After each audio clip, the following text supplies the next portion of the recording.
That was from Trump term 1. And then, if you remember, Ivanka, his wife, Trump's daughter, and Kushner had talked about stepping aside from politics at the end of the first term. They were kind of done with this. And Ivanka, at least from what we see publicly, appears to have kind of stuck to that. I don't hear a lot about her these days. Whereas Kushner is very, very involved. And a failure right now, again, sent over to negotiate peace. We end with war. That's not a success.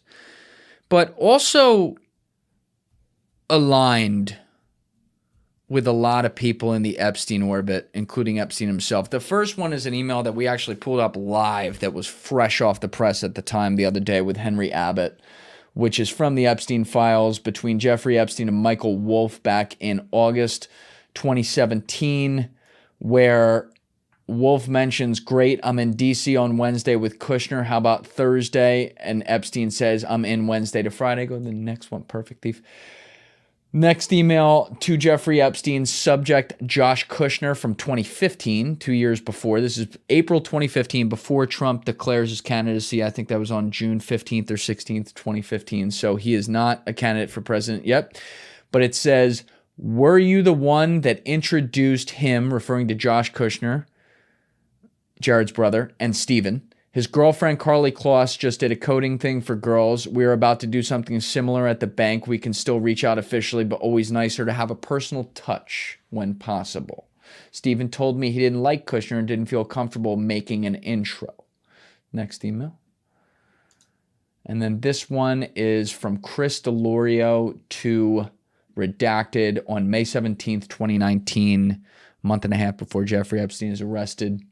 Subject line is forward, Apollo/Kushner/Epstein connection. Interesting.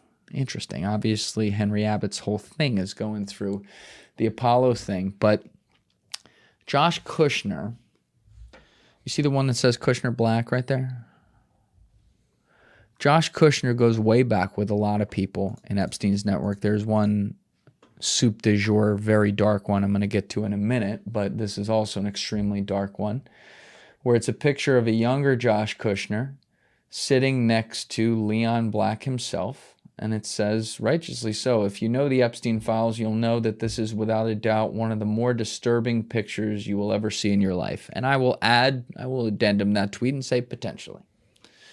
Leon Black is a very, very, very scary sounding guy. He is also one of the 5 people that this week, when Jeffrey Epstein's accountant had testified for 7 hours to Congress behind closed doors, it was revealed by one of the congressmen who was in there that there were 5 people that he said paid Jeffrey Epstein directly that he can attest to as clients, and those included the Rothschilds.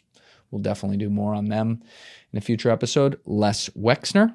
So that's interesting. He didn't just steal money from Les. He was directly paying him. So it wasn't the babe in the woods routine that Les testified to. Glenn Dubin, who I mentioned earlier, Leon Black, and Steven Sinofsky. So Leon Black, again, paid Jeffrey Epstein to the tune of like $170 million in the last 5 years of his life for estate planning, and is accused of heinous things. Henry Abbott thinks he's like the worst guy, outside of Epstein in these files. And he's also related to a lot of causes.